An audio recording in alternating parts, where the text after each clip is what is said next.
오늘 사도행전 7번째 강의입니다. 오늘 15장에서부터 17장 초중반부 정도까지 같이 한번 살펴보도록 하겠습니다.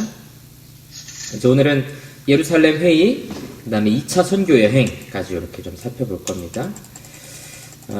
전체 요약은 오늘 좀 빨리 넘어가고요. 지난주에 우리 했던 내용 중에 보시면 헤롯의 죽음 이후에 이제 1차 선교 여행 13장, 14장에서 진행됐습니다. 그래서 남부 갈라디아 남쪽에 있는 도시들, 비시디아 안디옥, 이고니온, 그다음에 루스드라, 더베 이런 도시들을 중심으로 선교를 하고 돌아오는 과정을 살펴봤습니다. 이런 도시들 이야기할 때 머릿속으로 이제 그런 지도들이 좀 잘 생각나실 수 있길 바라고요. 오늘 수업하고 이제 다음 주 2차 선교여행까지 마무리한 다음에는 1차, 2차 선교여행 그 지도만 한번 저희가 전체적으로 또 이렇게 보도록 하겠습니다. 그래서 이제 지도를 몇 번 보시다 보면 훨씬 더 익숙해질 것 같아요. 자, 이제 우리 예루살렘 회의 15장에 있는 내용을 좀 살펴보도록 하겠습니다. 내용 자체는 복잡하진 않아요. 우리가 잘 아는 내용들이니까 보겠습니다. 자, 어떤 사람들이 유대로부터 예루살렘을 말하는 겁니다. 내려와서 이제 예루살렘에서 안디옥으로 왔다는 거죠. 그래서 형제들을 가르치되, 그래서 뭐라고 말합니까? 너희가 모세의 법대로 할례를 받지 아니하면 능히 구원을 받지 못하리라. 자, 우리가 아는 구원하고 좀 다른 점이 있죠. 구원은 예수 그리스도를 믿음으로 우리가 구원받는 것인데, 이제 이 사람들은 뭐라고 말하냐면, 너희가 믿었지만 할례도 받아야 된다. 그러니까 이 유대교 울타리 안으로 들어와야 된다. 이렇게 이야기하는 거예요. 이제 이 문제 때문에 바울 및 바나바와 그들 사이 적지 아니한 다툼과 변론이 일어난지라. 형제들이 이 문제에 대하여 바울과 바나바 및 그 중에 몇 사람을 예루살렘에 있는 사도와 장로들에게 보내기로 작정하니라. 그래서 이제 몇 사람을 보내서 예루살렘에 있는 사도들하고 장로들 통해서 결정하자. 그러니까 아직도 어떤 교회의 중요한 결정들이 예루살렘 교회에 있다는 걸 알 수 있죠. 왜 그러냐면 사도들이 아직 살아있기 때문에 그래요. 사도들, 예수님을 따라다녔던 사도들이 살아있기 때문에 결국은 예루살렘 교회에서 사도들과 장로들과 이 문제를 해결을 해야 됐던 겁니다. 그들이 교회의 전송을 받고 베니게와 사마리아로 다니며, 그죠? 이제 베니게, 페니키아였죠. 그래서 두로와 시돈 등지의 바닷가 도시들, 이제 그 예루살렘에서 서쪽으로 하면 지중해잖아요. 거기서 이제 북쪽으로 올라가서 있는 도시들을 우리가 베니게, 페니키아다 이렇게 불렀죠. 또 이제 사마리아로도 다니면서 이방인들이 주께로 돌아온 일들을 이제 이야기할 때 많은 형제들이 함께 기뻐했다 이렇게 기록하고 있습니다. 자, 여기서 이제 우리 좀 중요한 문제, 이 할례와 율법의 문제를 좀 보고 갈 거예요. 갈라디아서 2장에 보니까 이렇게 말하네요. 그러나 나와 함께 있는 헬라인 디도까지도 억지로 할례를 받게 하지 아니하였으니. 그러니까 이 유대교 출신의 신자들이 와가지고 이제 헬라인이었던 디도, 우리로 말하면 외국인인 거죠. 할례 받아야 된다 이렇게 이야기를 한 거예요. 그래서 바울은 여기에 대해서 억지로 할례 받지 않게 했다 이런 이야기를 합니다. 자, 갈라디아서 2장에 보니까 또 이런 말 하네요. 게바가 베드로를 말해요. 안디옥에 이르렀을 때 이제 베드로가 아마 안디옥에 온 것 같아요. 어떤 일이 있어서 책망을 하는 거예요. 무슨 일이 있었는가? 야고보에게서 온, 그러니까 예수님의 동생 야고보, 예루살렘 교회 지도자죠. 어떤 이들이, 그러니까 이 예루살렘에 있던 어떤 유대인들, 소위 할례파라고 말하는 사람들이 안디옥에 왔다는 거죠. 그러니까 유대인으로서 안디옥에 왔는데 그때 무슨 일이 있었냐면 이 게바, 베드로가 이방인하고 같이 음식을 먹고 있었던 거예요. 이거 불가능하다는 거 우리 알고 있잖아요. 유대인 이방인하고 먹으면 안 되거든요. 그러니까 게바가 이방인하고 밥 먹다가 자기 그 유대인들, 자기 종족의 사람들이 온다 그러니까 갑자기 무서워가지고 도망간 거예요. 숨은 거예요. 그러니까 내가 이방인하고 밥 안 먹었어요. 외식이라고 표현했거든요. 이런 행동을 하는 겁니다. 심지어 갈라디아서 보니까 바나바도 거기에 유혹됐다, 미혹됐다 이렇게 말하고 있어요. 그 정도로 이 유대에서 왔던 이 할례파들, 할례를 받아야 된다, 믿은 다음에도 할례 받아야 된다 하는 이런 사람들, 이런 사람들의 영향이 굉장히 컸던 거죠. 이 베드로마저도 이 사람들 때문에 외식할 정도가 됐다는 거죠. 그래서 헬라인 디도에게 할례를 주려고 했다는 것이었습니다. 자, 다시 넘어갈게요. 이제 15장으로 다시 돌아옵니다. 예루살렘에 이르러 이제 바나바와 바울이 예루살렘에 온 거예요. 교회와 사도와 장로들에게 영접을 받고 하나님께서 자기들과 함께 계셔 행하신 모든 일을 말하매 이방인들이 구원받은 일들에 대해서 쭉 말한 거죠. 네. 바리새파 중 어떤 믿는 사람들. 자, 바리새파는 뭐예요? 이게 자기 직업이 아니라고 말씀드렸죠? 자기 일은 따로 있어요. 자기 직업은 따로 있고 내가 복음이 아니라 이 유대교를 위해서 이렇게 헌신하겠습니다라고 결단한 사람들인 거예요. 우리로 말하면 내 직장이 있고 내가 가진 특별한 직분, 우리 같은 직분자들인 거죠.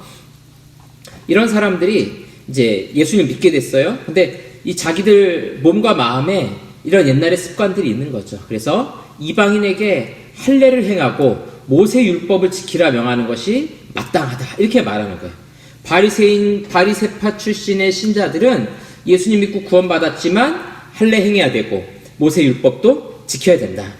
그러니까 예수님께서 율법을 완성하신 거잖아요. 뭐 폐지한 것이지만 사실은 완성한 것이거든요.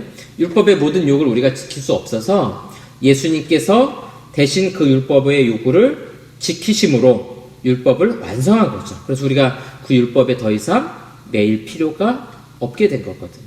그래서 제자들이 이삭을 비벼 먹을 때 예수님께서 그거 다 허용하시거든요.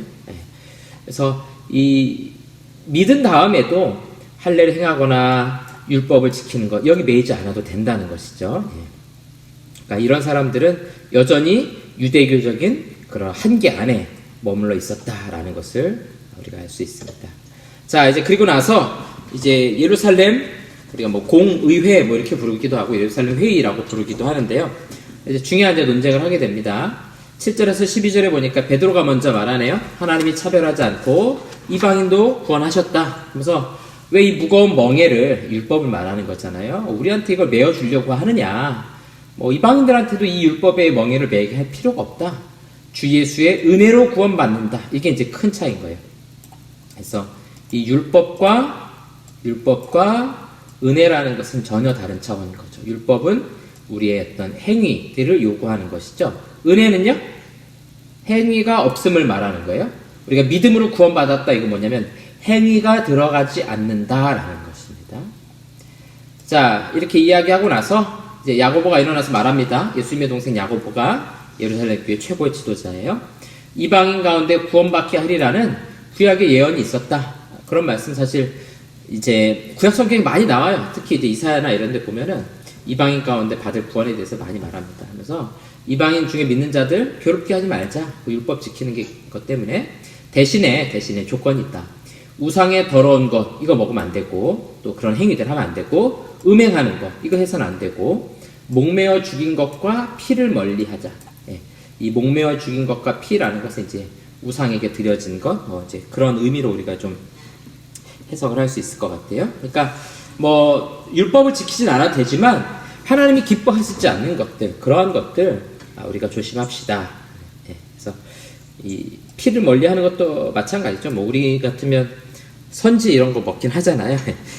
그런 것과 이제 좀 다른 의미로 그 당시 어떤 종교적인 행위로서 이런 음식들, 이런 거 우리가 먹지 맙시다라고 써서 편지를 보내자는 거예요. 자, 그래서 이 회의의 결론은 뭡니까? 이방인도 구원받는다. 대신에 우상에 속한 음식과 피, 음행 이런 것들 우리 조심합시다. 이런 것들 하지 않도록 노력합시다. 그러니까 이런 음식을 조심하라고 하는 이유는 뭐냐면 이걸 지켜야 구원받는다는 그런 의미가 아니라 우상에게 숭배하는 그런 행위들, 이런 것들에 동참하지 말고 그런 데에 헌신된 그런 음식들, 그런 거 먹지 않도록. 물론 우리가 고린도전서에 보면 어떤 음식이든 먹을 수 있어요. 먹을 수 있지만 먹지 말아야 될 때는 뭐예요? 덕을 세우지 못할 때. 근데 그 당시에 워낙 이런 우상들에게 바쳐진 음식들이 많았기 때문에 그런 것들 조심하자, 이렇게 먹지 말자, 이렇게 얘기하는 거죠. 예를 들어서 교회가 우리 신앙교육 할 때도 이번에 학습세례 교육하면서도 이제 그런 내용들 나오지만 술이라든가 담배 이런 거 먹지 맙시다. 거기 우리 교육에 나오거든요. 그게 구원받는 문제는 아니에요. 뭐 천국 가느냐 못 가느냐 그런 문제는 아니거든요. 근데 그걸 하는 건 뭐냐면 우리 신앙의 유익함을 위해서 하지 말라는 것이죠. 그래서 지금도 율법이 우리를 그 구원의 문제를 관여할 수는 없어요. 율법을 안 지킨다고 구원 못 받는 건 아니에요. 그러면 율법이 필요 없는 거냐? 그렇지 않죠? 바울도 말하지만 율법은 우리에게 뭐냐면은 신앙의 가이드라인을 제시해 주는 거예요. 그렇게 이해하시면 돼요. 그래서 우리 신앙생활 어떻게 하는 것이 옳습니까? 라고 말할 때 이렇게 율법이라는 선이 있잖아요. 선이 이상하게 그랬네. 율법이라는 그 선, 울타리 안에 머물러 있는 것이 우리에게 유익하다는 것이죠. 예를 들어서 제사라든가 어떤 의식이라든가 이런 것들은 그대로 지키지 않아도 돼요. 거기서 사용하고 있는 원리를 가지고 오면 되는 겁니다. 원리를. 예를 들면 농사 지을 때 떨어진 이삭들 줍지 말고 구석에 일부분 남겨두어라 이렇게 하죠.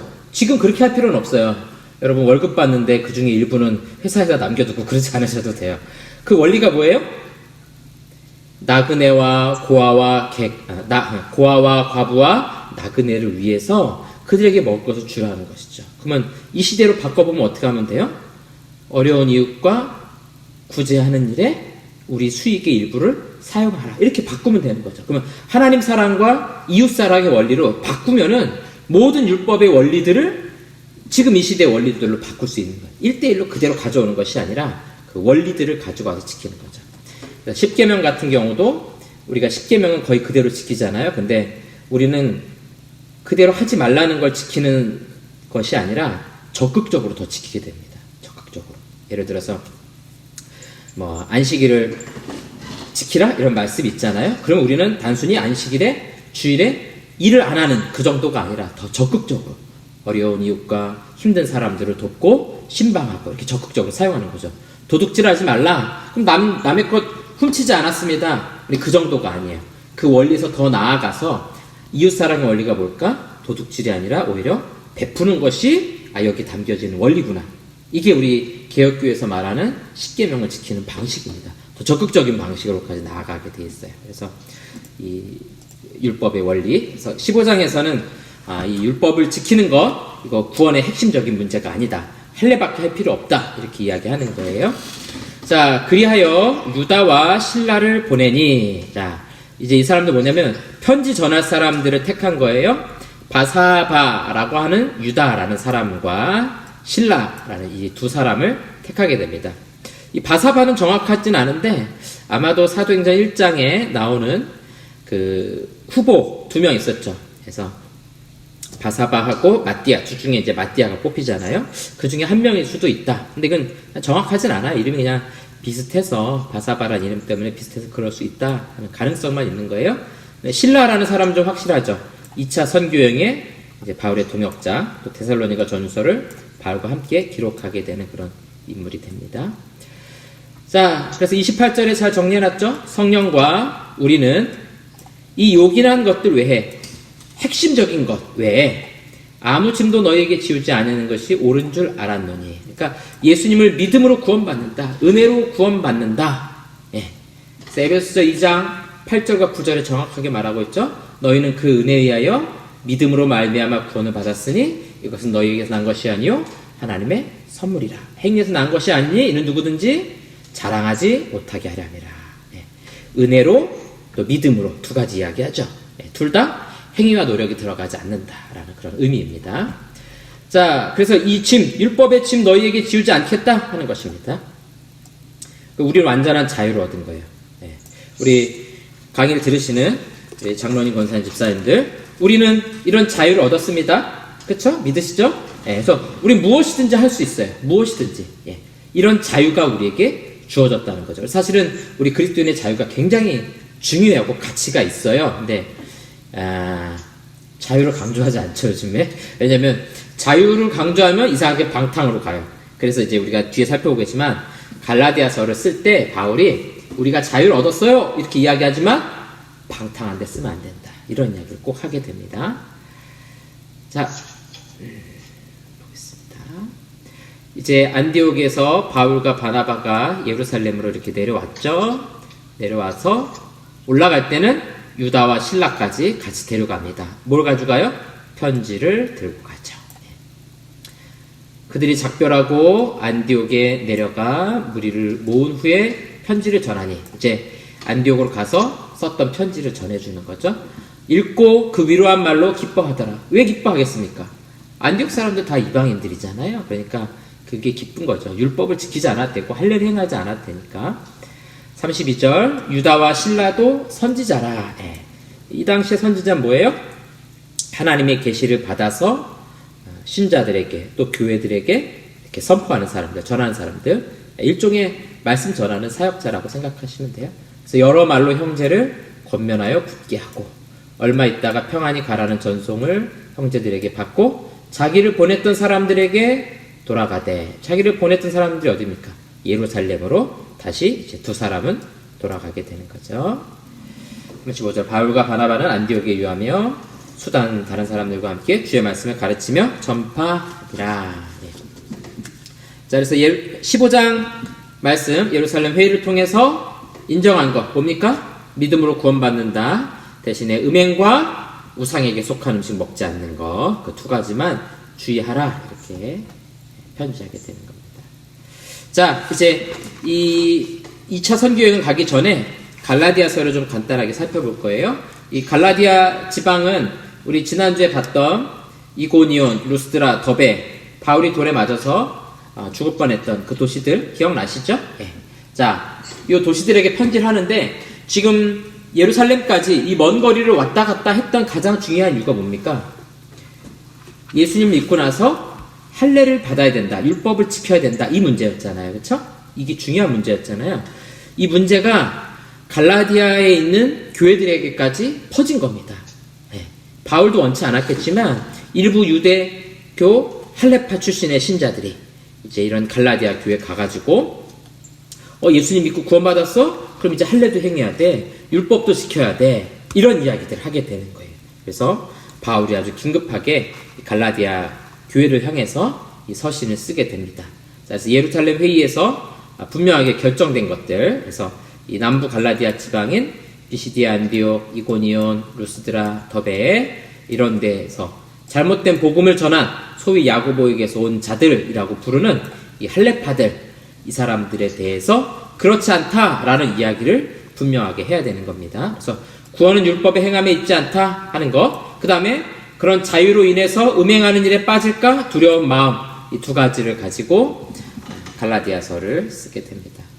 자, 갈라디아서를 좀 정리해 볼까요? 86쪽에 빈칸이 있는데 예습하신 분들은 맞춰보시고, 혹시 못하신 분들은 한번 이제 수업 끝나고 차분히 읽어보시면서 어떤 내용들 이야기하는가 보시면 좋을 것 같아요. 여기 남부 갈라디아 지방에 있는 도시들입니다. 처음에 이제 인사를 아주 대충 해요. 대충, 편지치고는 좀 대충 해요. 자, 사도된 내력, 내가 어떻게 사도되었는가, 이 이야기를 왜 하겠습니까? 이 지금 선교 초반부라고요. 바울은 좀 끝까지 사도로 인정 안 하는 분위기들이 많이 있었어요. 도시들 중에서. 왜냐면은 12사도에 속하지 않았잖아요. 그래서 자기가 하는 말이 성경과 같은 권위를 가졌다는 것을 전하기 위해서 내가 어떻게 사도되었는지를 이야기합니다. 그래서 믿음으로 구원받는다 이야기하죠. 이게 사실 핵심이거든요. 다시 한번 행위가 아닌 믿음으로 하나님의 아들이 되었다, 또 이런 이야기를 해요. 그래서 율법에는 한계가 있다. 근데 우리는 율법을 따라 구원받은 것이 아니라 약속을 따라 구원받은 하나님의 자녀들이다, 이런 이야기합니다.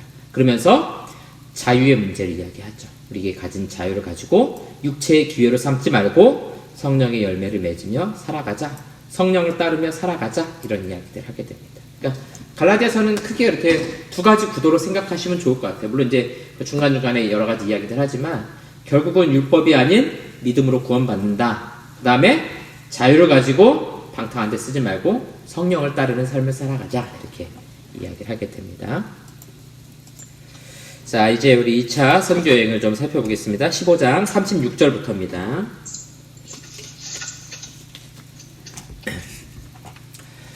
자, 며칠 후에, 여기서 이제 며칠이라는 건 뭐 일주일 이렇게 되는 게 아니고 몇 달. 그래서 1차 선교여행 마치고 한 1년 정도 됐을 것 같아요.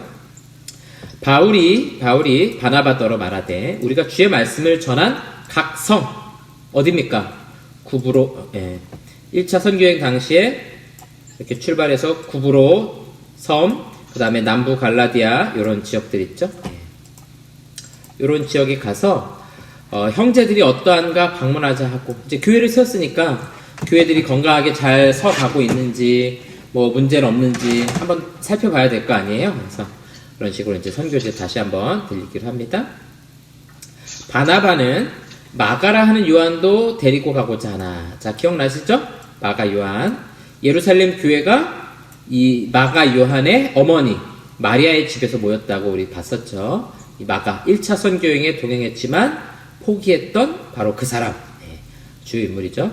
바울은 밤빌리아에서, 그러니까 이 터키 남쪽 지방 배 타고 와가지고 포기하고 돌아가잖아요. 그 동네 밤빌리아에서 자기들을 떠나 함께 일하러 가지 아니한 자를 데리고 가는 것이 옳지 않다 하여, 바울은 안 된다는 거죠. 그 포기했지 않느냐, 이번에 가면 또 그럴 거다. 바울이 아직 성격이 좀 있어요. 그래서 지난번 일 아직 잊지 못했어요. 우리 사도행전에는 좀 바울이 성격이 있습니다. 이제 몇 번 볼 거예요. 잘 보면 성격이 또 드러납니다. 자, 그래서 안 데려가고 싶어 합니다. 그래서 심히 다투어 피차 갈라섭니다. 그래서 바울하고 바나바가 싸우다가, 그러면 따로 가자. 너 그렇게 마가 데려가 싶으면 마가하고 가라 하는 거죠. 마가를 데려간 이유가 있어요.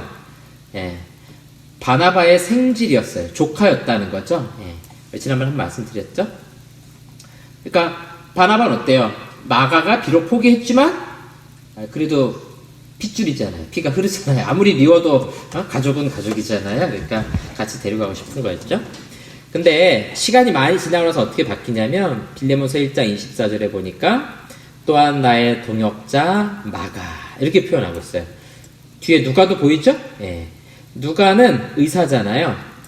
2차 선교여행에서 바울하고 동행하는데 마지막에 감옥에 갇혀있을 때까지 거의 같이 있습니다. 누가는 정말 충성스러운 사람인 것 같아요. 자, 동역자라고 불렀죠? 또 디모데후서 4장 11절을 보니까 누가만 나와 함께 있느니라. 이게 거의 죽기 직전이에요. 감옥에 2번 들어가는데 두 번째 들어갔을 때, 이제 거의 죽기 직전에 들어갔을 때 이제 디모데 전후서하고 디도서를 쓰게 되는데 마지막 디모데후서 보니까 누가만 남았대요. 뭐 같이 있을 수도 없는 상황이었을 거고요. 올 때 마가를 데리고 오라. 디모데한테 부탁을 하는 거죠. 그가 나의 일에 유익하니라. 아마 마가가 상당히 시간이 흐른 다음에는 로마에서 활동했던 것 같아요. 그러면서 바울을 돕기도 하고 또 베드로를 돕기도 했던 것 같아요. 아마 요 바울이 갇혀 있을 때는 베드로하고 함께 있었을 가능성도 있어요. 그러면서 마가복음 저술하고 또 베드로 전후서 저술하고 이런 것들 좀 돕지 않았을까, 이렇게 좀 추측해 볼 수 있습니다. 그래서 인생 마지막에 좋은 동역자가 됩니다, 마가는. 자, 이제 2차 선교여행을 출발해 보도록 하겠습니다. 자, 볼까요? 바나바는 마가를 데리고 배 타고 구브로로 가고, 구브로 어디입니까? 여기 첫 번째 갔던 데죠? 약속대로 진짜 가네요.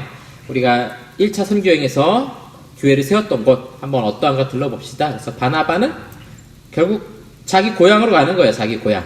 바나바는 자기 고향. 그 다음에 바울은 누구를 택해요? 실라. 기억나시죠? 아까 예루살렘에서 같이 올라왔었던 그 인물, 아마도 다시 불러가지고 2차 선교여행에 동참한 것 같아요. 실라는 우리가 이름에서도 알 수 있지만 헬라인이었을 가능성이 굉장히 높습니다. 헬라인인 것 같고, 바나바, 이제 마가는 유대인인 것이 확실하고 바나바는 헬라인인데 아마도 어느 한쪽에서 마가의 가족, 뭐 어머니나 아버지 쪽으로 좀 피가 섞인 것 같아요. 그래서 아마 이제 조카라고 생질이라고 불렀던 것 같아요. 바울은 뭐 로마 시민권자이지만 완전한 유대인이었죠. 그러니까 자기가 히브리인 중에 히브리인이라고 말하잖아요. 실라는 헬라인. 그러니까 뭐 바울하고 실라는 굉장히 좋죠. 왜냐하면 유대인 대상으로 사역도 가능하고 로마인이라든가 헬라인 대상으로 다 사역이 가능한 사람들이었죠. 형제들에게 주연의 부탁함을 받고 떠나 수리아와 길리기아로 다니며 교회들을 견고하게 하니라. 그래서 바울은 요 수리아 지역과 길리기아는 요 수리아하고 바싹 붙어 있는 터키 지방을 말해요. 그리고 밑에 있는 요 다소 있죠? 다소가 이제 바울의 고향이죠. 자기 고향을 향해서 아주 친숙하고 잘 아는 길이죠. 그렇죠? 나의 살던 고향은 꽃피는 다소, 이러면서 이제 고향 땅을 향해서 선교를 이제 출발해 가는 겁니다. 자, 지도를 잘 이제 봐주세요. 바울이 더베와 루스드라에도 이름에, 자, 이제 다소에서부터 요 더베와 루스드라로 가는 겁니다. 이제 보시면 알겠지만, 이게 지도는 2차원적으로 보이지만, 실제로는 이게 험악한 산지인 거예요. 그래서, 요렇게 지나가게 되거든요. 요 관문을 통과해야 되는데, 타우루스 산맥이라고, 네, 그, 험준한 산지가 있어요. 그래서, 요 타우루스 산맥 중간에 한계령이 있었던 것 같아요. 그래서 이제 한계령으로 넘어가지고, 이제 남부 갈라디아 지방을 향해서 가는 거죠. 루스드라와 더베. 자, 더베와 루스드라에 딱 들어가면서 뭐가 딱 느껴졌겠어요? 아, 여기 내가 지난번에 와가지고 돌에 맞아서 죽을 뻔했던 바로 그 동네. 나 돌로 쳤던 걔 아직 살아있나? 이런 생각 들었겠죠. 자, 여기 갔는데 누가 있습니까? 디모데라는 제자가 아주 훌륭하게 성장해 있었습니다. 디모데는 헬라인 아버지와 유대 어머니 사이에서 태어났어요. 그래서 믿는 유대 여자요, 아버지는 헬라인이라. 그래서 이 외조모 로이스도 있잖아요, 디모데에게는. 그래서 이 어머니와 그 외할머니, 유대 계열이, 그 유대인 계열이었겠죠. 아마도 이 바울이 복음 전하기 아마 전부터 많은 사람들이 퍼져가지고 복음 전하고 그럴 때 더 믿지 않았을까? 아니면 이제 바울 때 믿었을 수도 있는데 정확하게는 알 수는 없어요. 근데 어쨌든 이방인에게 선교가 시작되면서 아마 믿게 된 것 같아요. 자, 아버지가 헬라인이니까 뭐 이거는 역사상 어느 종족이나 마찬가지예요. 결국은 우리가 북의 중심에, 유대인이 목의 중심의 사회라고 해도 결국은 그 아버지의 그 족속을 따라갈 수밖에 없거든요. 그래서 디모데는 기본적으로 헬라인이라고 인식되는 사람인 거예요. 네, 유대교 피가 섞였기 때문에 유대인들 대상으로 하는 건 어렵진 않죠. 할례만 행하면 되는 거거든요. 자, 디모데는 어떤 사람인가? 루스드라와 이고니온, 이쪽에 이제 도시들에서 칭찬받는 사람이에요. 칭찬받는 사람. 이제 우리가 장로의 자격, 뭐 감독의 자격 이런 것들 쭉 보면 이게 굉장히 중요합니다. 외부에서 인정받는 것이 되게 중요하거든요. 사람들 앞에 칭찬받는 사람. 그래서 소명을 두 가지로 나누면 내적 소명과 외적 소명 이렇게 나눌 수 있는데, 내적 소명은 내 마음속에 내가 복음에서 헌신하고 싶은 거. 외적 소명은 저 사람은 이러이런 일꾼으로 세울 수 있는 분이야. 이렇게 추천하는 거죠. 그래서 우리가 일꾼 뽑을 때도 추천하잖아요. 추천하고 투표하잖아요. 예, 그 추천이 누굴 추천하겠어요? 칭찬받는 사람 추천하는 거예요. 그런 식으로. 자, 바울이 그를 데리고 떠나고자 했어요. 이제 디모데를 2차 선교 여행의 동역자로 삼는 겁니다. 예. 요 바울과 실라 외에 또 다른 수행원이 있는지는 정확히 모르겠어요. 근데 아마 기록하고 있지 않는 거 봐서는 없을 가능성이 있어요. 그래서 디모데라는 한 사람을 붙여서 같이 출발하게 됩니다. 그 지역에 있는 유대인으로 말미암아 그를 데려다가 할례를 행하니. 자, 디모데는 뭘 해요? 할례를 행한다고요. 왜 그렇습니까? 아버지가 헬라인이기 때문에 할례를 행하는 거예요. 이건 구원받기 위해서 할례를 행하는 게 아니죠. 예. 이유가 뭐였어요? 유대인으로 말미암아 유대인들을 대상으로 사역하려면 유대인과 같이 되어야 돼요. 그래서 할례를 주는 겁니다. 그래서 우리 앞에 이 내용을 좀 정리해 봐야 돼요. 그러면 예루살렘 회의에서 할례나 율법 지킬 필요 없습니다. 이방인도 믿음으로 구원받습니다. 하긴 했다고요. 그리고 디도한테는 절대 할례 주지 않았어요. 예. 억지로 할례를 줄 필요가 없다 생각한 거예요. 왜냐면 디도는 유대인이 아니기 때문에 유대인 사역을 할 필요가 없어요. 이방인 사역을 하면 된다고요. 그러나 디모데는 달라요. 어차피 그가 유대교의 혈통을 가지고 있기 때문에 유대인들을 대상으로 사역하려면, 왜냐면 이후로 계속해서 회당에 가서 복음을 전하거든요. 유대인을 접촉하려면 디모데로 하여금 할례를 받게 해서 유대인들을 만나는데 불편함이 없게 만들어야 된다는 거죠. 그렇죠? 네. 조선에서 선교를 하려면 상투 틀고 가 쓰고 해야 된다는 거나 마찬가지예요. 그 변발하는 민족들에게 가서 하려면 자기도 똑같이 머리 밀고 해야 된다는 거죠. 그런 식으로 이 사람들을 구원하기 위해서 디모데는 할례 행하는 겁니다. 자, 우리 잘 정리하도록 하세요. 디도는 일부러 할례 주지 않았다. 디모데는 일부러 할례를 주었다. 왜 그렇습니까? 복음 전하는 대상들 때문에 할례 준 것이다. 구원의 문제가 아닙니다. 이거는. 자, 그래서 정리해보면 이렇게 됩니다. 헬라인이었던 디도 할례 받을 필요 없어요. 이방인 사역하면 됩니다. 그 다음에 헬라인과 유대인이 섞여있던 디모데는 할례를 행하게 됩니다. 그래야만 유대인 사역, 이방인 사역 다 가능하기 때문이죠. 자, 여러 성으로 다녀갈 때 이제 그 지역에 있는 여러 성들을 다니게 됩니다. 사도와 장로들이 작정한 규례를 그들에게 주어 그래서 편지를 주는 거죠. 이제 이방인들도 예수님 믿음으로 구원받을 수 있습니다. 우상의 제물과 피에 목매 죽인 것과 음행을 멀리하십시오. 대표 야고보 이렇게 해가지고 전하는 겁니다. 이에 여러 교회가 믿음이 더 굳건해지고 수가 날마다 늘어가니라. 이제 바울과 실라, 디모데 이런 일행들이 남부 갈라디아 지방 또 복음을 전했던 그런 도시들을 다니면서 이제 확신을 주고 말씀을 전하는 거죠. 그러면서 교회가 더 굳건해지고 또 수가 늘어가게 되었습니다. 자, 2차 선교행 여기까지 우리 봤습니다. 그 다음 볼까요? 성령이 아시아에서 말씀을 전하지 못하게 하시거나 아시아는 이쪽 동네죠. 그래서 에베소라든가 서머나 이런 데 굉장히 큰 도시예요. 밀레도 이런 바닷가 도시가 굉장히 큰 도시들입니다. 아마도 바울이 이렇게 가고 싶었던 것 같아요. 근데 이 길이 막히는 거예요. 계속해서.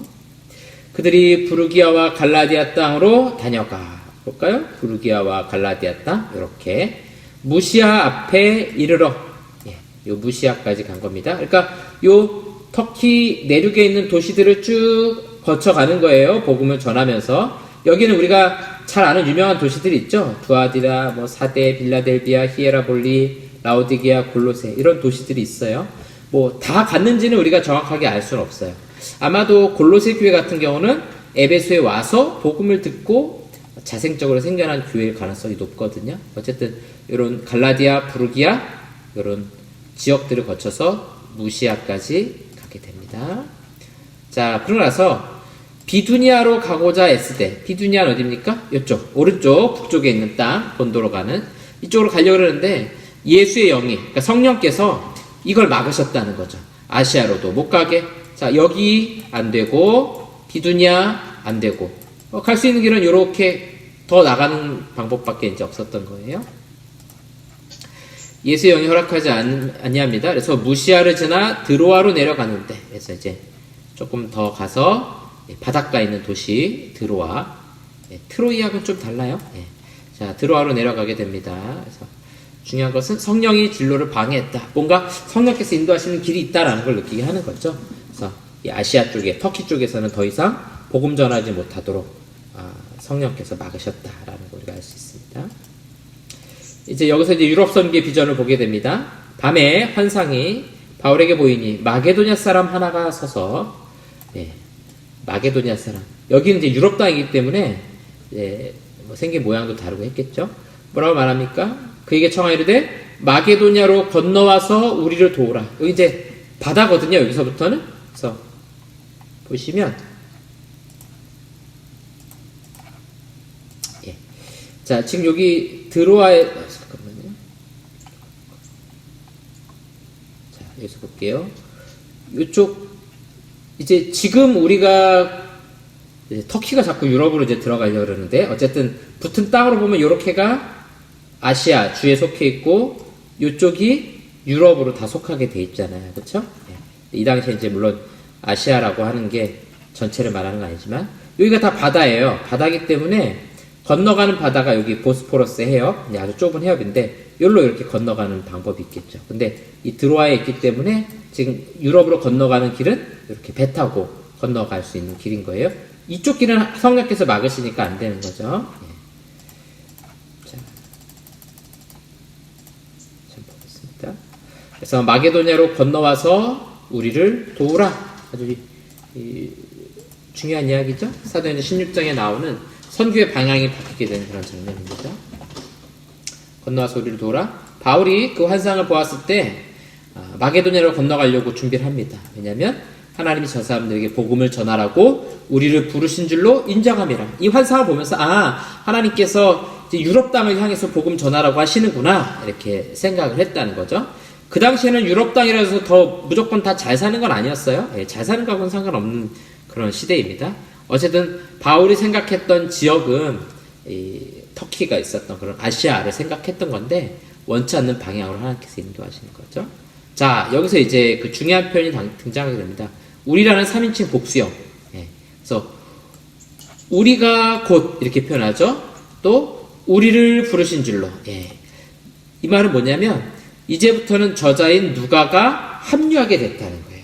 지금까지는 아니었어요. 근데 이제 정확하게 어디서 합류했는지는 뭐 알 수 없어요. 근데 아마도 요 오는 과정에서 부르기아라든가 무시아라든가 요런 오는 그 과정에서 아마도 누가하고 합류하지 않았을까 이렇게 추정해 볼 수 있는 겁니다. 그래서 이제부터는 조금 쓰는 용법이 달라져요. 그리고 이제 잘 보시면 아시겠지만 여기까지는 이게 복음이 전파되는 그런 상황들이 조금 띄엄띄엄 자세하게 이렇게 안 가는데 여기서부터 조금 자세하게 내용이 전개되는 부분들이 상당히 많이 있습니다. 이제 아덴에서 복음 전하는 내용들이라든가 아니면 나중에 예루살렘에 가서 잡혔을 때라든가 이럴 때 굉장히 자세하게 그 이야기들을 쓰는 거 우리가 좀 볼 수 있어요. 자, 이제 여기까지 왔고요. 드로아에서 이제 진행합니다. 드로아에서 배로 떠나 사모드라게로 직행하여. 여기 안 나오는데 요 중간에 있는 요 섬이 사모드라게예요. 여러분 강의 안에는 있을 거예요. 강의 안에 보시면 92쪽에 보시면 이 사모드라게 섬이 보입니다. 그래서 배를 타고 요 섬을 향해서 직진해서 간다는 얘기죠. 이렇게 해서 네아폴리로 가고 바닷가에 있는 네아폴리로 가고 그 다음에 거기서 빌립보에 이르니 빌립보 도시로 들어갑니다. 이는 마게도냐 지방의 첫 성이요 이렇게 말하고 있죠. 그래서 이 첫 성이라는 것은 으뜸된 성이라는 거예요. 그래서 이 고대 마게도냐는 빌립보가 수도였고 바울 당시에는 데살로니가가 수도였어요. 예. 그렇지만 빌립보의 중요성은 뭐냐면 로마의 식민지라고 되어 있는데 이건 이제 뭐 우리식의 그런 식민지라기보다는 새로 로마가 세운 신도시입니다. 신도시. 그래서 이 시민권을 가진 로마 군인, 퇴역 군인들, 이 은퇴한 군인들이 모여서 살 수 있는 신도시예요. 그러니까 잘 만들어져 있죠. 로마 시민들이 주로 살고 있죠. 돈 많은 사람들 많이 있고 이제 그런 분위기를 형성하고 있는 겁니다. 이 성에서 수일을 유하다가 며칠 이렇게 돌아봤겠죠. 아마도 회당이 있는지 찾아봤을 것이고 어떤 분위기인지 돌아봤겠죠. 안식일에 보통은 이제 다른 도시에 가면 회당으로 들어가요. 회당. 그래서 회당에서 먼저 말씀 강론하고 복음을 전하거든요. 근데 빌립보는 회당이 없어요. 아마도 로마 시민들 중심의 공동체이고 유대인들은 굉장히 소수였던 것 같아요. 그러니까 유대인들은 이제 소수라도 안식일 되면 항상 기도하는 곳을 찾거든요. 그러니까 우리로 치면 교회가 없으면 어떻게 하겠어요? 우리 믿는 사람들끼리 모여가지고 어디 우리 잘 아는 집에 가가지고 같이 뭐 자체적으로 영상 예배를 드리든 모여서 예배를 드릴 거 아니에요. 그런 식으로 이제 기도처에 모이게 됩니다. 이게 유대인들의 그런 습관들에 따라서 성문각 강가에 모이는 습관이 있어요. 그래서 여기 가가지고 혹시 복음 전할 유대인들이 있을까 이렇게 찾아가 본 거죠. 자, 갔더니 누가 있습니까? 여자들이 있었는데 이 중에 중요한 인물이 나오죠. 루디아라는 여인입니다. 이 루디아라는 여인은 두아디라 시 출신이에요. 두아디라 시에 있는 이게 뭐냐면 두아디라 시 출신.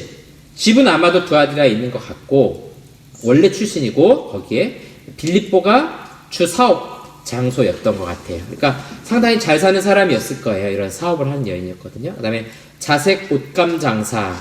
이거 보라색 그 옷이거든요. 이게 고대에는 이런 색을 내는 게 좀 어려워서 왕족하고 귀족들만 입었는데 이 당시에는 그래도 좀 돈 있는 사람들 상당히 많이 입었다 그래요. 그러니까 이런 조금이라도 비싼 옷은 어디서 많이 사서 입겠어요. 못 사는 동네가 아니라 이 로마 시민권자, 그래도 좀 돈 많고 잘 사는 사람들이 많은 그런 도시, 이 빌립보에 있는 사람들이 많이 샀을 것 같아요. 그래서 여기서 사업을 하고 있었던 것 같아요. 자, 말을 듣고 있을 때 주께서 그 마음을 열어 바울의 말을 따르게 하신지라. 그와 그 집이 다 세례를 받고 우리에게 청하려되 만일 나를 주 믿는 자로 알거든 내 집에 들어와 유하라 하고 강권하여 머물게 하니라. 보세요. 루디아가 말씀을 듣고 그의 온 가족이 다 세례를 받습니다. 자, 언제 또 이런 사건이 있었어요? 베드로가 고넬료 가정에서 복음을 전할 때 고넬료 온 가족이 예수님 믿고 성령 임하는 사건이 있었죠. 10장에서 있었어요. 16장에서는 이제 루디아의 온 가족이 예수님 믿게 됩니다. 그리고 뭐라고 말해요? 강권하여 머물게 하니라. 그러니까 이 빌립보에서 회당 찾을 수 없어요. 대신에 어디 머물게 되는 거예요? 루디아의 집에 머물게 됩니다. 그럼 자연스럽게 빌립보 교회는 어디서 출발하게 되겠어요? 루디아의 집에서부터 출발하게 됩니다. 예루살렘 교회는 어디서 출발했어요? 마가 요한의 어머니 마리아의 집에서. 빌립보 교회는요, 루디아의 집에서. 그래서 아마 이후로 빌립보 교회가 바울에게 선교원금을 보내는데 감옥에 갇힐 때 뭐 이럴 가능성이 제일 높죠. 결국은 이제 빌립보 교회의 가장 중요한 인물이었던 루디아, 이 루디아의 헌신을 통해서 그런 선교 헌금의 상당 부분을 충당했어요. 그런 가능성이 굉장히 높게 됩니다. 자, 우리가 기도하는 곳에 가다가 이제부터 기도하는 곳은 어디겠어요? 루디아의 집일 가능성이 상당히 높죠. 여기 모여서 이제 기도도 하고 예배도 드리고. 네. 네.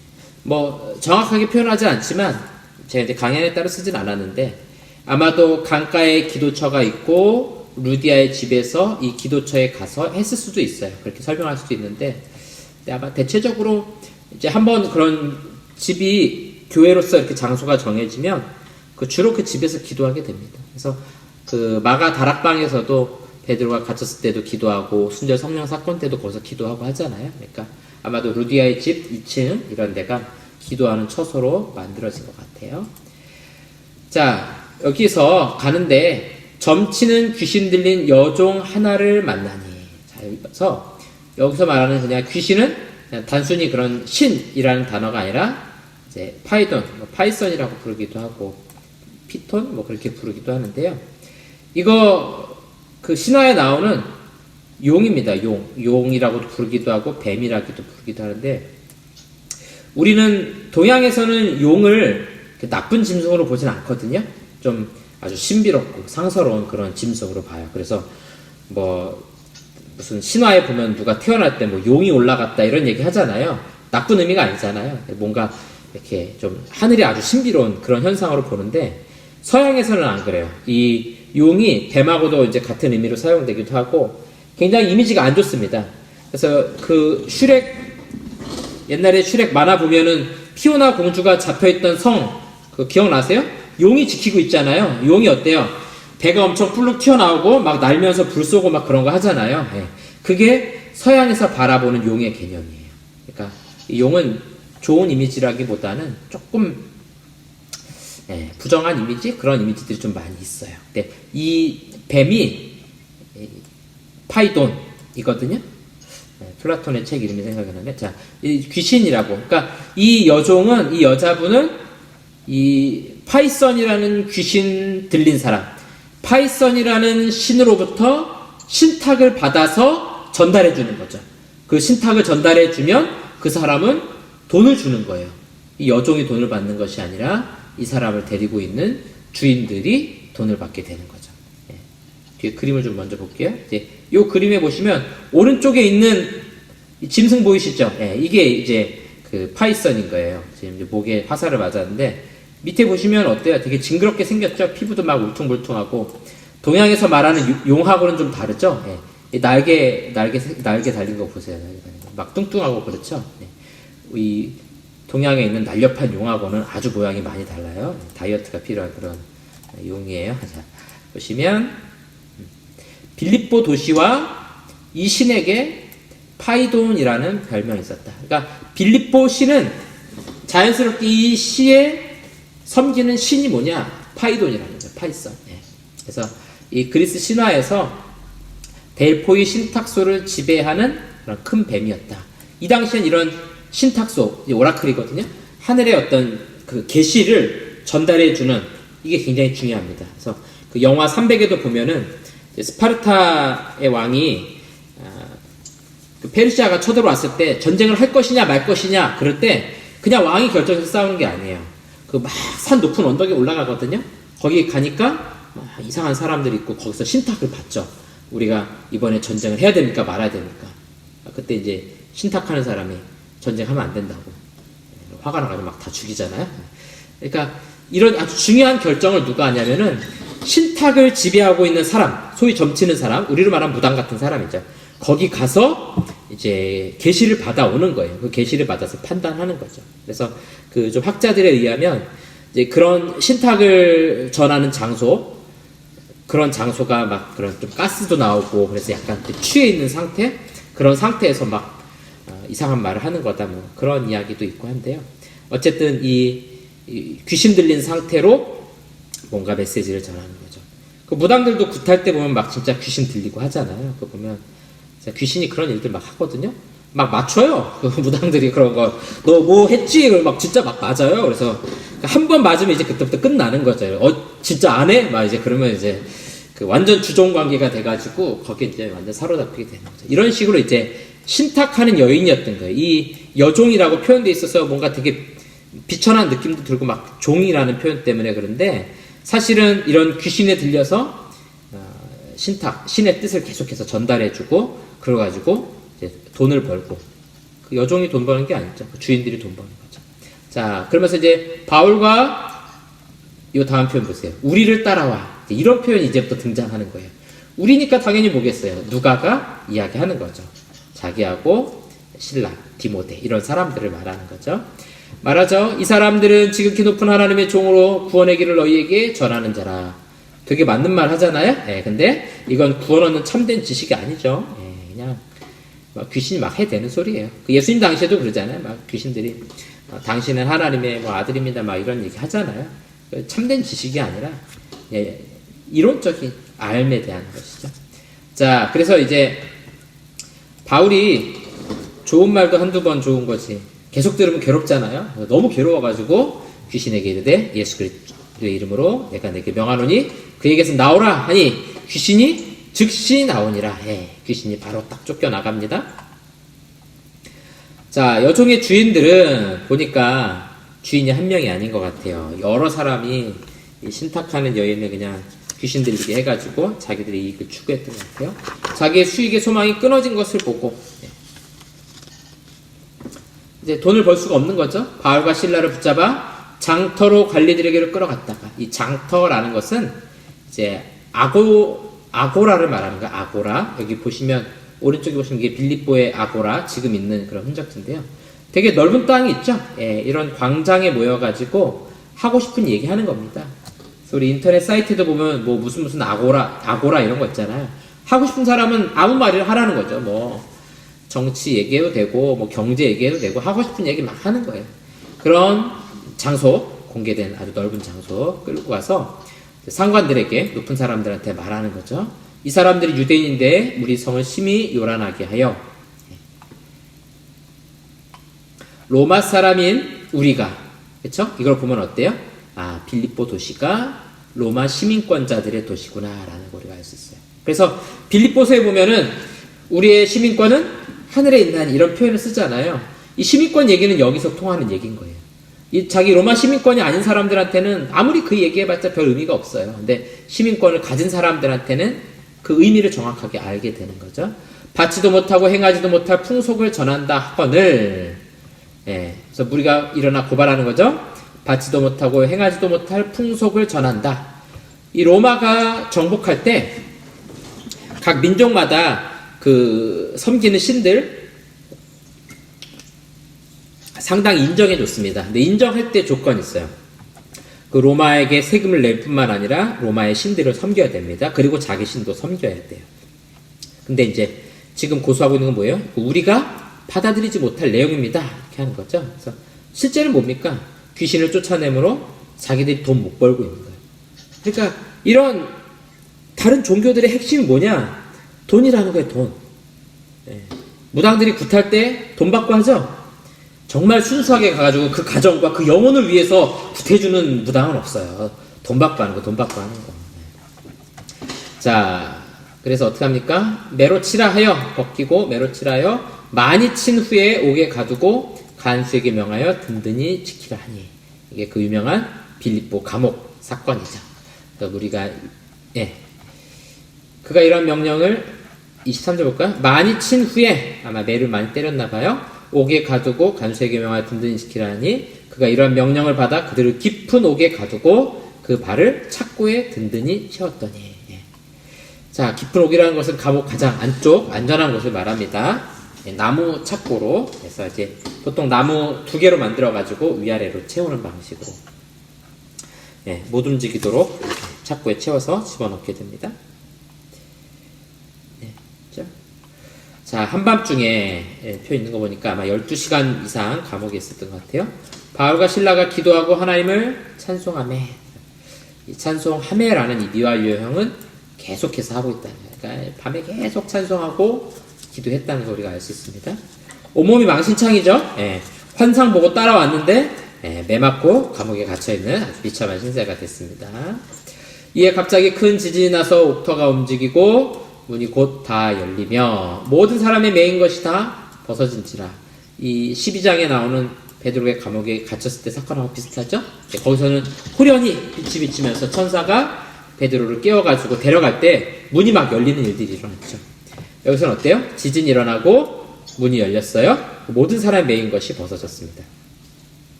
간수가 자다가 이걸 보고서 자결하려고 그랬죠. 아마도 이 죄수들을 지키지 못했다는 것에 대한 그런 책임들, 가족들까지 죽을 수도 있으니까 그래서 이제 자결을 하려고 합니다.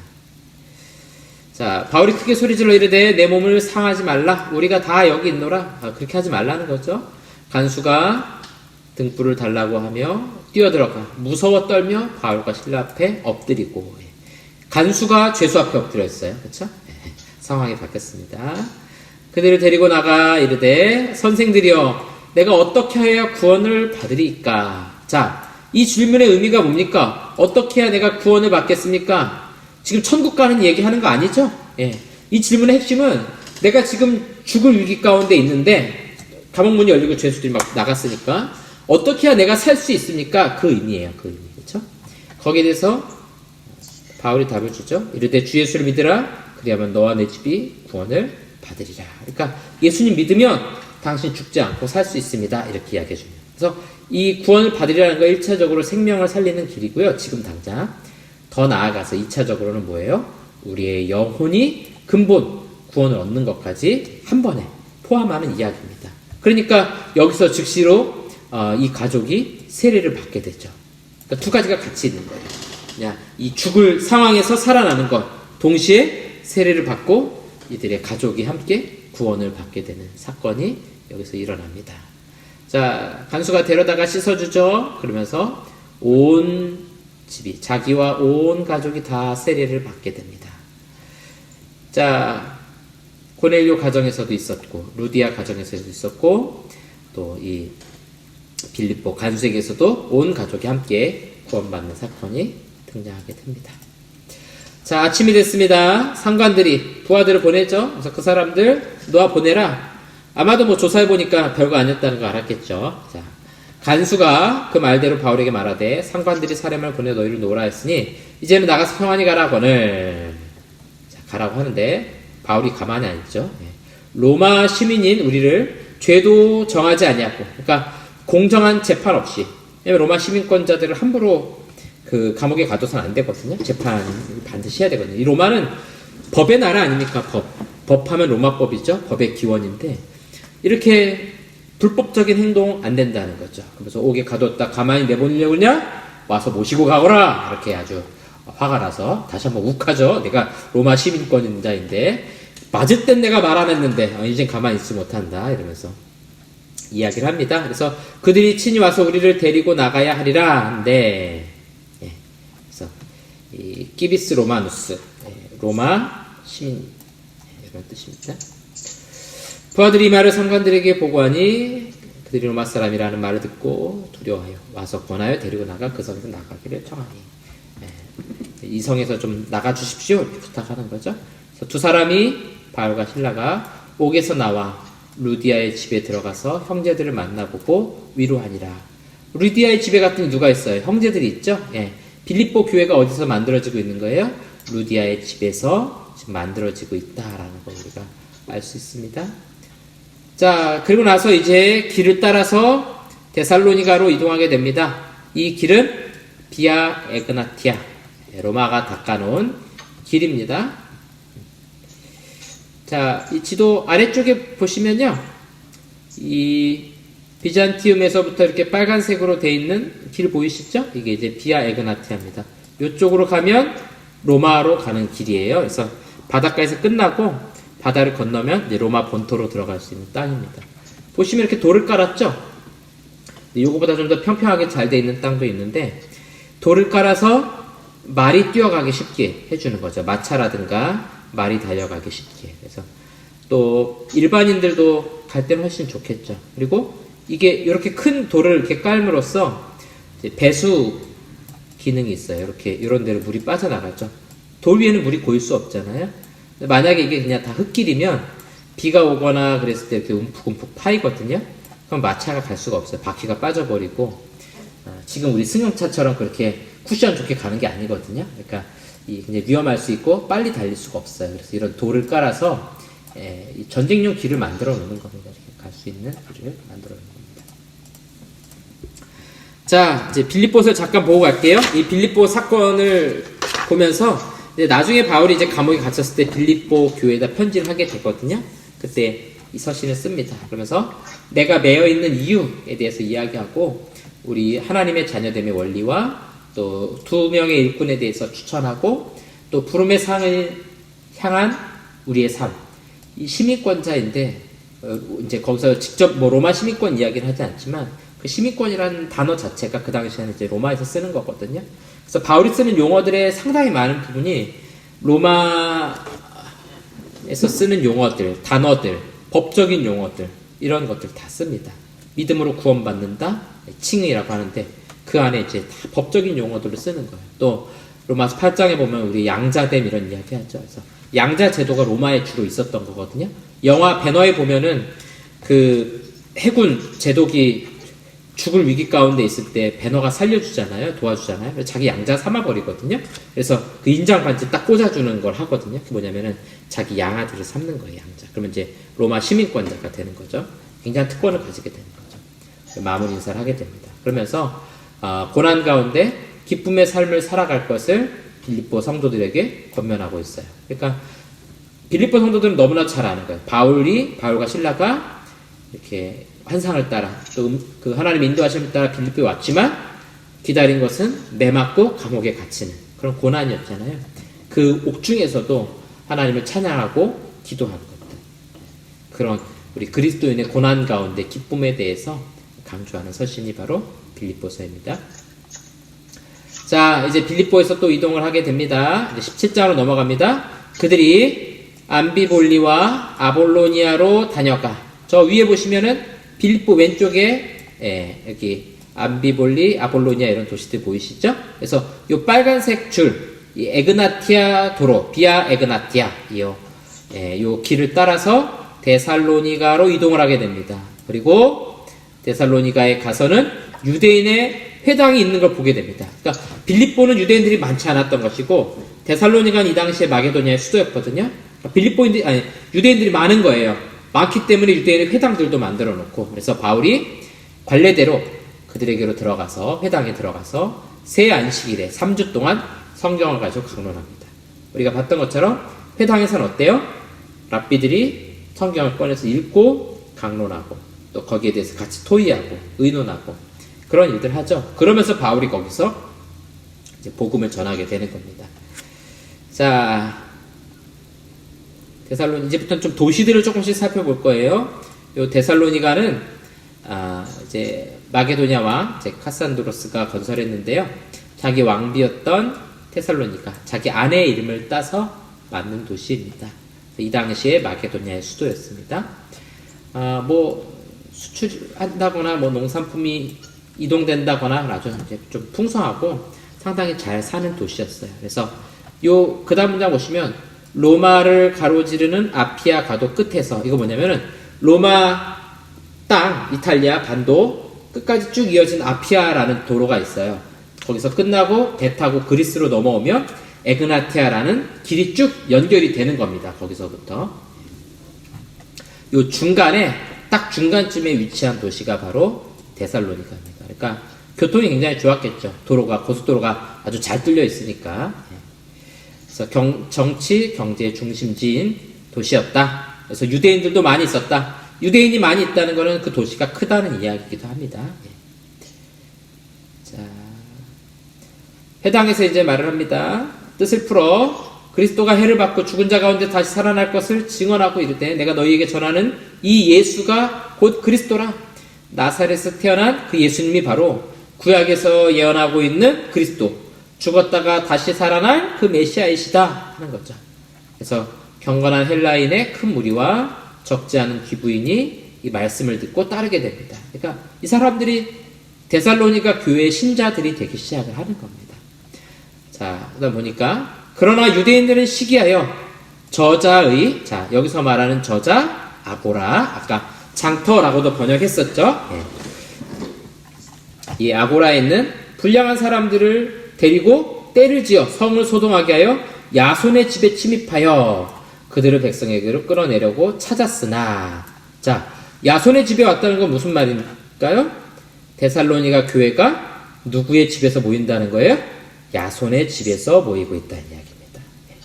우리처럼 교회가 생기면 건물 이렇게 쫙 짓고, 이거는 상당히 이제 근현대식인 거고요. 이 당시에는 이제 초대교회는 다 집에서 모였어요. 개인 집에서 모이고, 누군가의 집에서 이렇게 다 모이는 형태였어요.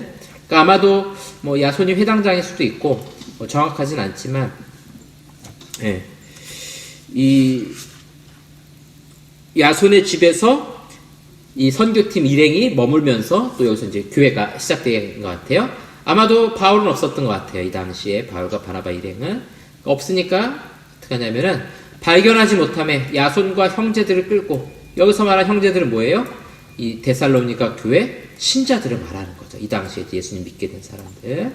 읍장들 앞에 가서 소리질러 이르되, 자, 이 읍장들 그러니까 그 우리나라 너무 그 토속적인 느낌이 나죠. 그래서 옛날에는 리였죠. 리. 제가 고향군 지충리에서 태어났는데 거기 이제 이장님, 그 다음에 면은 면장님, 읍장님, 그 다음에 군은 군수 이렇게 가잖아요.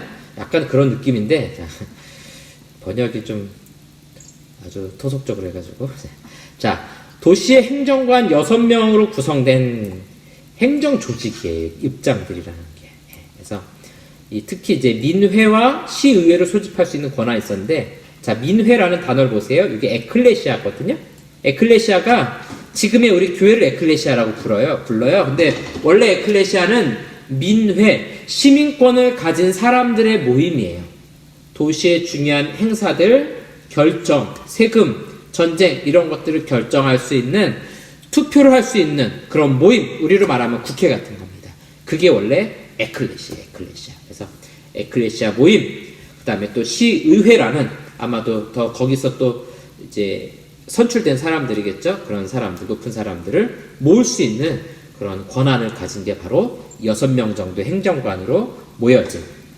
네, 그래서 이 여기 읍장들에 있는 이 헬라어 보면은 폴리 타르케스 이렇게 되는데, 폴리가 이제 폴리스 도시거든요. 도시에 아르케스, 뭐 우두머리, 지도자 이런 뜻이거든요.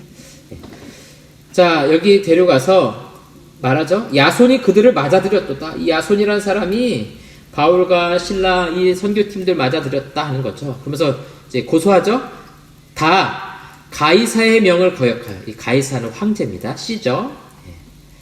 황제를 가이사라고 번역했어요. 그래서 바른 임금 곧 예수가 있다. 이 임금도 너무 좀 번역이 이소구가 보는 느낌인데, 임금이라고 잘 안 하죠. 이제 우리나라 과거의 임금 이렇게 말했지만, 우리에게 가이사, 황제 말고 다른 황제가 있다는 거예요. 그게 바로 예수라는 거죠. 예수. 우리의 롤드, 우리 황제만이 우리의 주 되시는데 다른 주가 계시다라는 거죠. 그게 바로 예수라고 말합니다 하면서 고발한 거예요.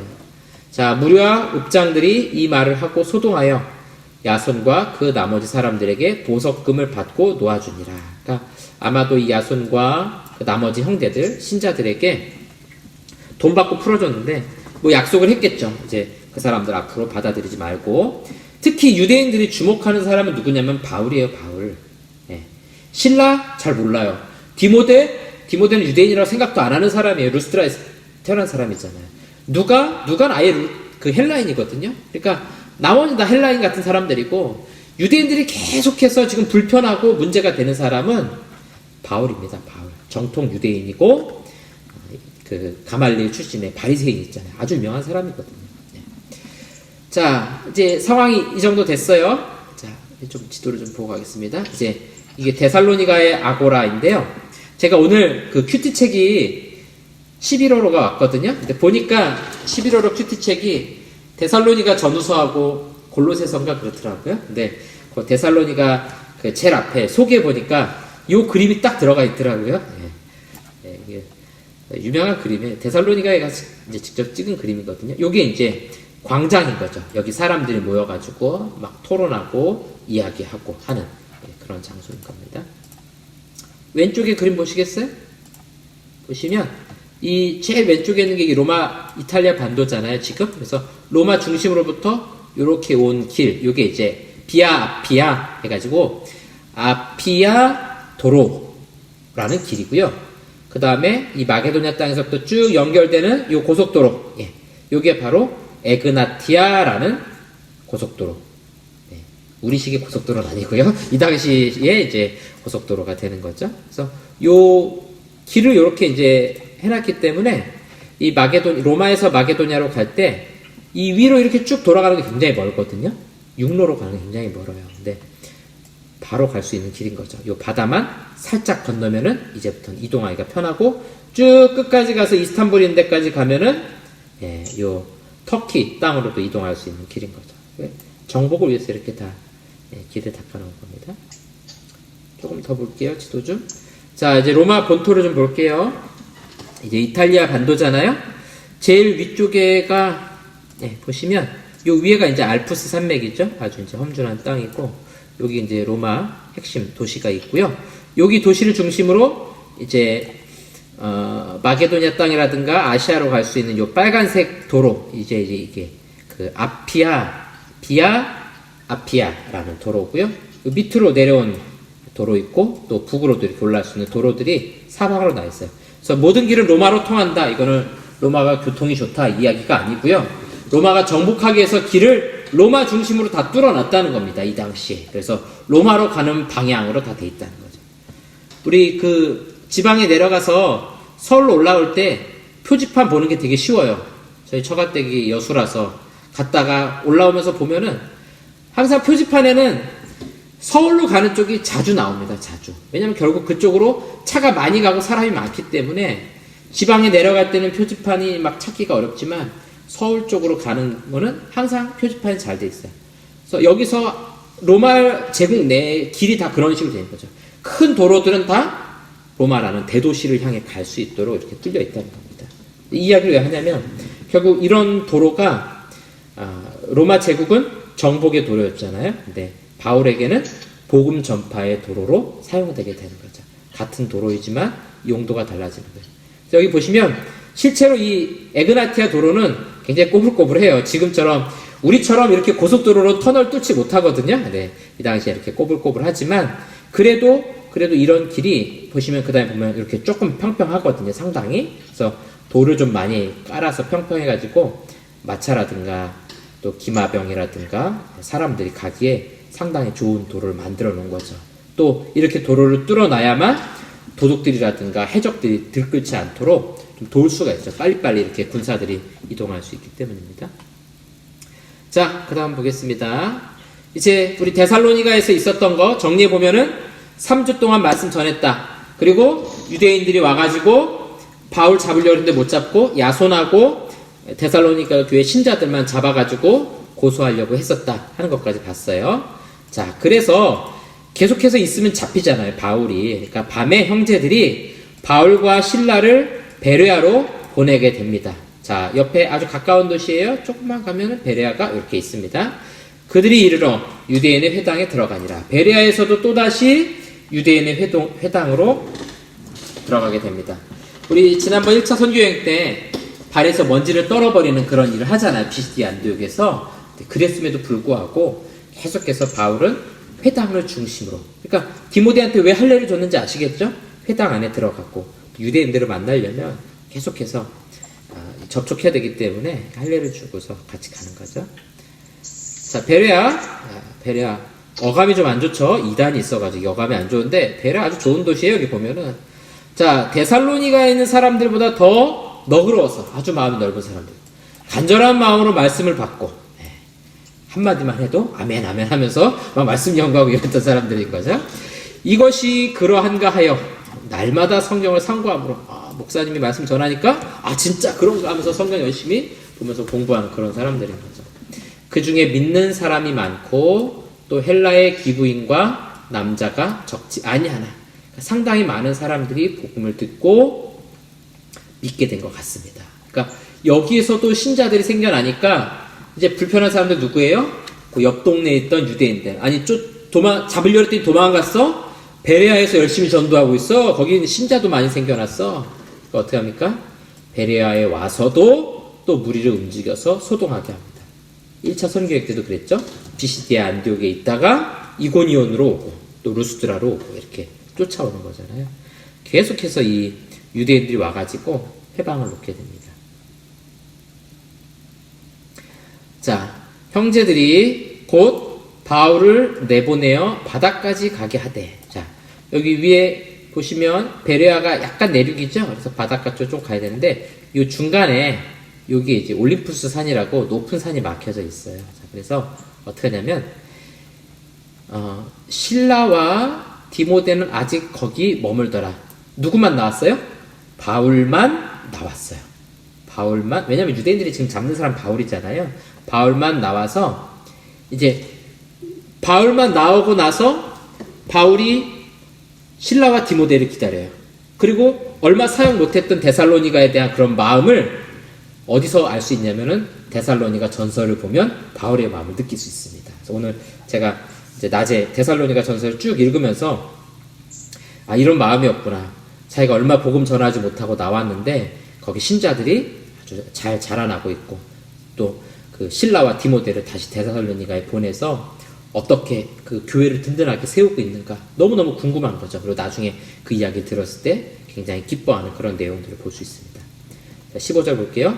바울을 인도하는 사람들이, 그러니까 베레아에서 아마도 이 지역을 잘 아는 신자들이 바울을 데리고 어디로 가느냐? 아덴으로 갑니다. 아테네예요. 아테네. 그래서 빨간색 보시면 제가 좀 단순하게 그렸는데 여기 좀 바닷가 모양이 좀 복잡해요. 그래서 어쨌든 바닷가로 해가지고 아덴까지 오게 된 겁니다. 그에게서 실라와 디모데를 자기에게로 속히 오게 하라는 명령을 받고 떠나니라. 그러니까 이 베레아에서 바울을 아덴까지 인도해줬던, 길을 도와줬던 그런 사람들이 이제 다시 베레아와 데살로니가로 돌아갈 때 바울이 부탁하는 거죠.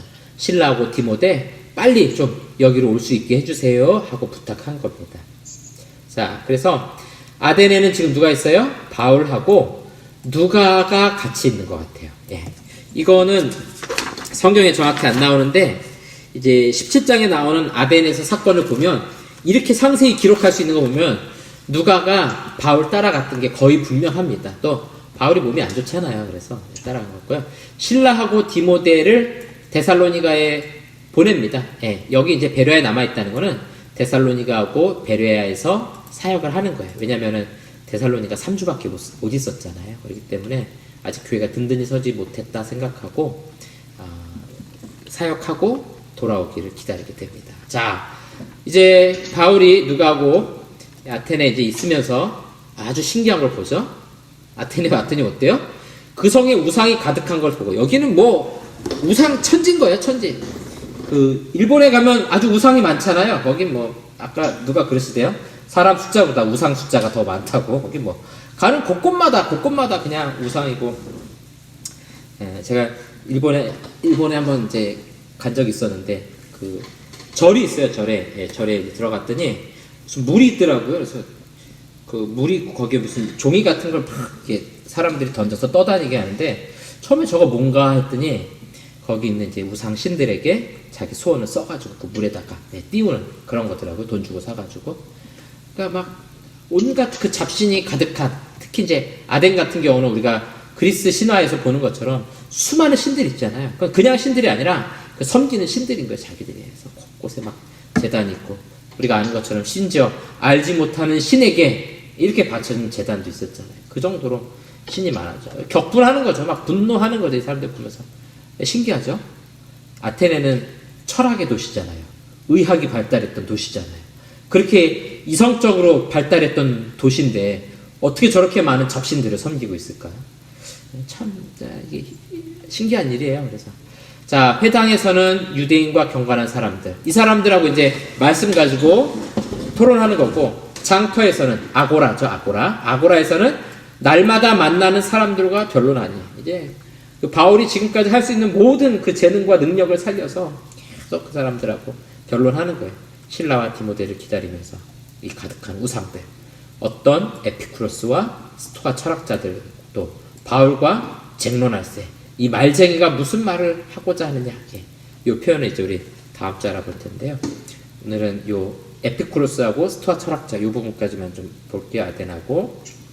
자, 이제 중요한 도시들은 좀 설명을 좀 두고 갈 겁니다. 이 아테네, 보통 헬라라고 부르는 핵심 지역입니다.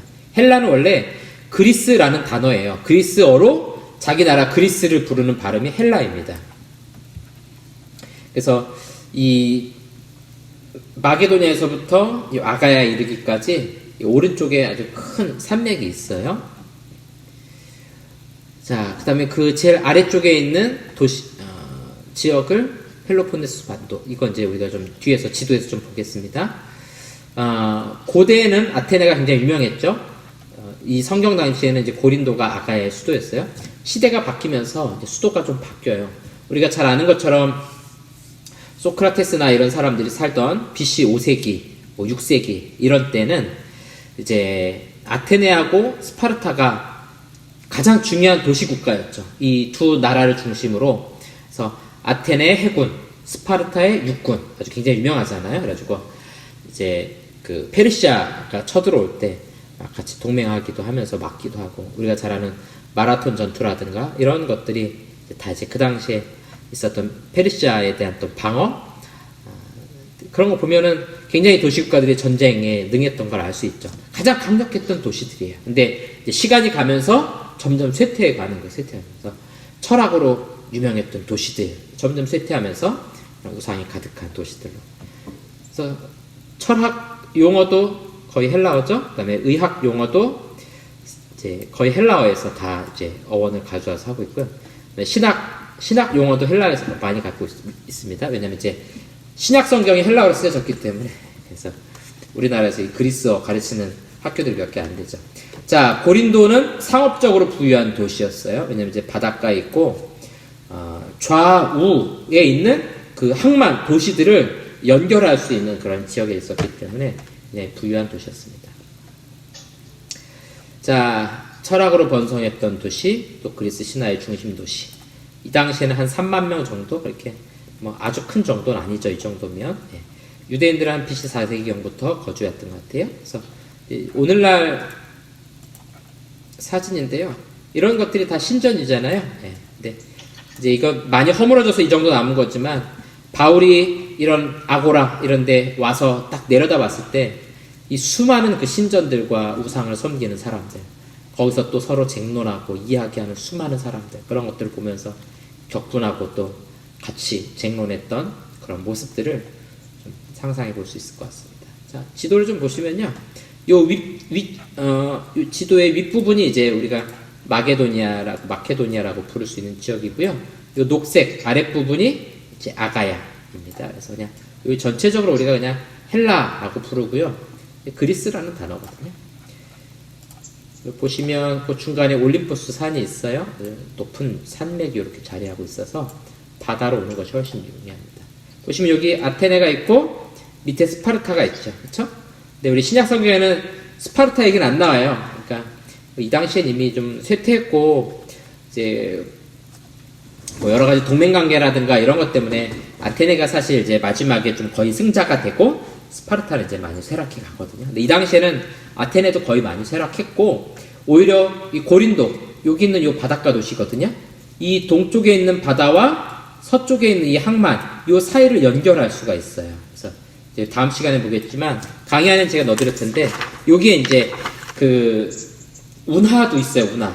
네, 고대 당시에 운하를 팔려고 했어요. 근데 못 팝니다. 운하가 쉽게 파지지가 않아요. 이거 굉장히 현대 와가지고 운하를 만드는데 너무 조그매가지고 무역선들은 못 가고요. 여객선들 관광용으로 쓰고 있어요.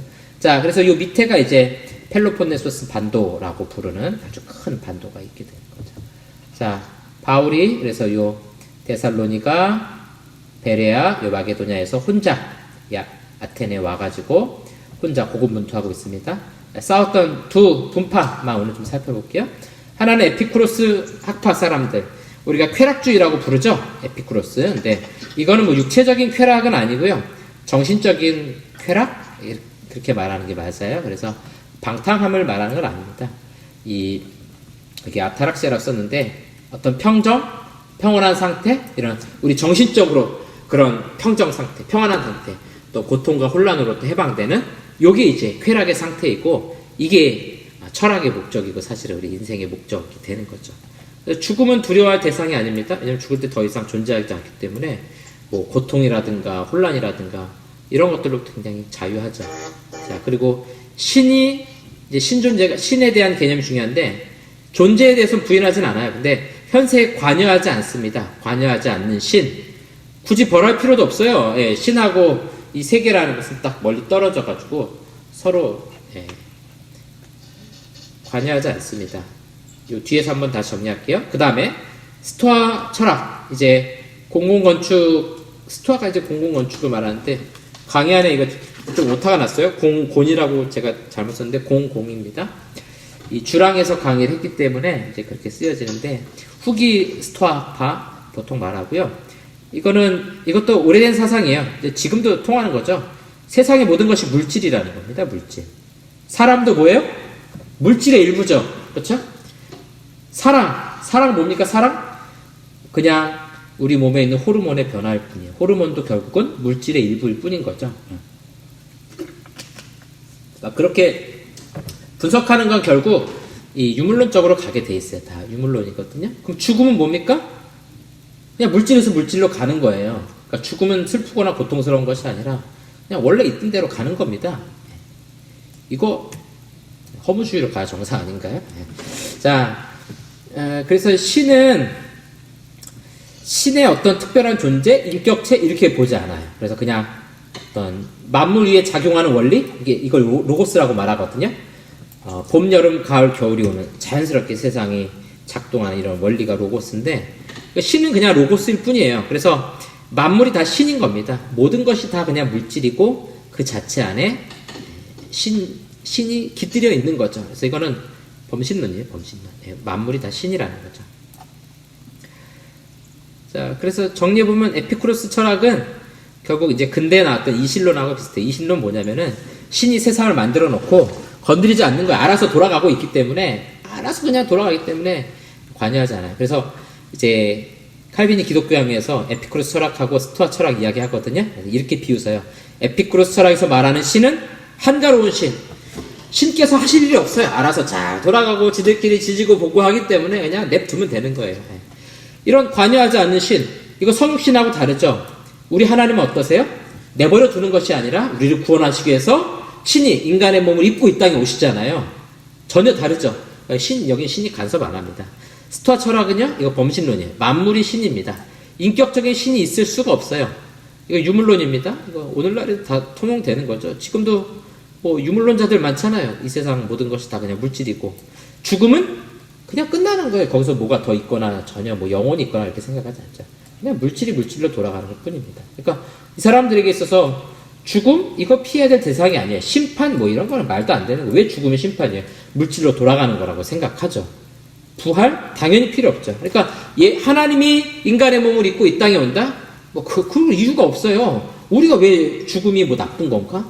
죽음이 사망이고 심판이다. 그런 사상이 없기 때문에 예수님이 이 땅에 오신다는 거, 죽으셨다 살아나셨다는 거 아무 의미가 없습니다. 이 사람들에게는.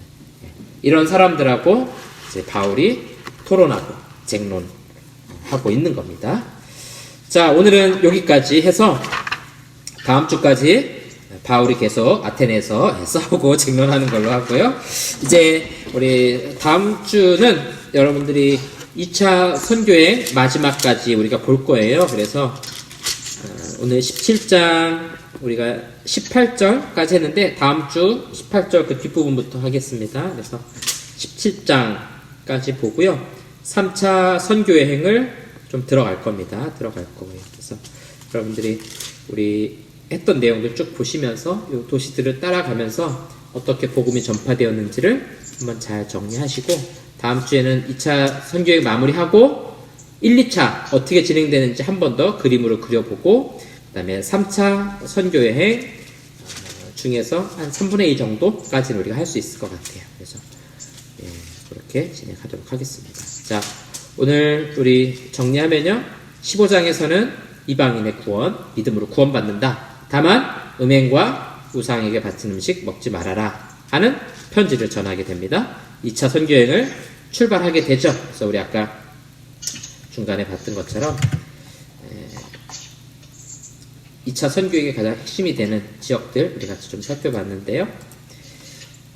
바울과 바나바가 길리기아, 그 다음에 갈라디아 남쪽, 부르기아, 갈라디아, 무시아 여기서 유럽 땅으로 건너오게 되는 가장 결정적인 사건이 있었고요.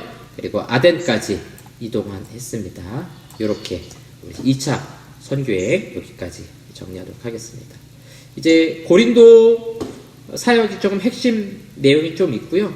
그러고 나서 이제 다시 안디옥으로 돌아감으로써 2차 선교여행은 끝나게 됩니다. 우리 제가 기도하고 마치고요. 질문하실 분들 질문하셔도 되겠습니다. 사랑하는 하나님 아버지 감사합니다. 오늘 2차 선교여행에 대해서 함께 살펴보았습니다. 이제 이방인에게도 구원의 길이 열린 것 우리가 함께 보면서 또 하나님께서 예비하신 아시아를 지나 이제 오늘 마게도냐와 유럽 땅으로 복음이 열리게 된 것을 함께 살펴보았습니다. 하나님께서 우리를 인도하시는 길이 있음을 기억하면서 오늘도 믿음으로 하나님의 뜻 가운데 순종할 수 있는 우리 모두가 될 수 있도록 인도하여 주시옵소서. 감사하며 예수님의 이름으로 기도합니다. 아멘. 수고하셨습니다.